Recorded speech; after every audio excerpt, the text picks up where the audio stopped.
السلام علیکم دوستو، آج ہم آپ کو بتانے جا رہے ہیں کچنار کے فائدے۔ موسم بہار جیسے ہی آتا ہے تو منڈیوں میں کچنار کی کلیاں بھی آ جاتی ہیں۔ یہ ایک درخت پر اگتی ہے اور اس کو سبزی کے طور پہ پکایا جاتا ہے۔ کچنار کو اگر گوشت اور قیمے کے ساتھ پکایا جائے تو اس کا ذائقہ گوشت یا قیمے جیسا ہو جاتا ہے۔ ویسے اگر کچنار کچا کھایا جائے تو یہ کڑوی ہوتی ہے۔ پکانے کے علاوہ آپ اس کا اچار بھی ڈال سکتے ہیں جو انتہائی مزیدار ہوتا ہے۔ اس میں نمکیات کے علاوہ وٹامن سی ہے۔ کچنار کے درخت بھارت اور پاکستان میں موجود ہیں۔ یہ درخت درمیانے سائز کے ہوتے ہیں اور اس پر پھول لگتے ہیں۔ پھول بننے سے پہلے اس کی کلیوں کو سبزی کے طور پہ پکایا جاتا ہے۔ انہی کلیوں کو ہم کچنار کہتے ہیں۔ اس کا مزاج سرد خشک ہے۔ کچنار کے فائدے: کچنار کھانے سے خونی بواسیر میں فائدہ ہوتا ہے۔ خونی بواسیر کے مریض اس کو زیادہ کھائیں۔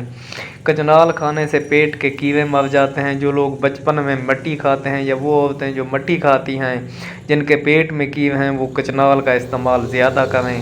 کچنار کھانے سے خواتین کے لیے یہ بہت مفید ہے۔ جن کو حیض زیادہ آتا ہے ان خواتین کو کچنار زیادہ کھانا چاہیے۔ کچنار سے جریان کے مریض بھی فائدہ اٹھا سکتے ہیں۔ جن لوگوں کو جریان کی تکلیف ہے وہ کچنار زیادہ کھائیں۔ کچنار کھانے سے اسہال رک جاتے ہیں۔ کچنار کھانے سے پھوڑے پھنسیاں سے نجات ملتی ہے۔ کچنار کھانا آنتوں کے لیے بہت مفید ہے۔ کچنار پیشاب کے امراض میں فائدہ مند ہے۔ اس کو گوشت یا قیمے کے ساتھ ہی پکا کر کھائیں۔ کچنار کھانسی میں بھی مفید ہوتی ہے۔ کچنار کھانے سے زخم جلد بھر جاتے ہیں۔ کچنار معدے کو تقویت دیتی ہے۔ کچنار خون کو صاف کرتی ہے۔ کچنار بلڈ پریشر کے مریضوں کے لیے بہت مفید سبزی ہے۔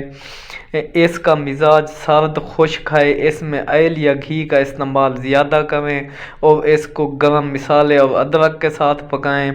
دوستوں نوٹ: اس میں جو ہے نا یہ کھاد اور سپرے سے بھی پاک ہے۔ نہ اس کو کھاد دی جاتی ہے نہ سپرے کیا جاتا ہے۔ یہ ان ایک دو سبزیوں میں شامل ہے جو کھاد اور سپرے کی ملاوٹ سے بھی پاک ہے۔ نہ اس کو کھاد دی جاتی ہے نہ سپرے کیا جاتا ہے۔ شکریہ۔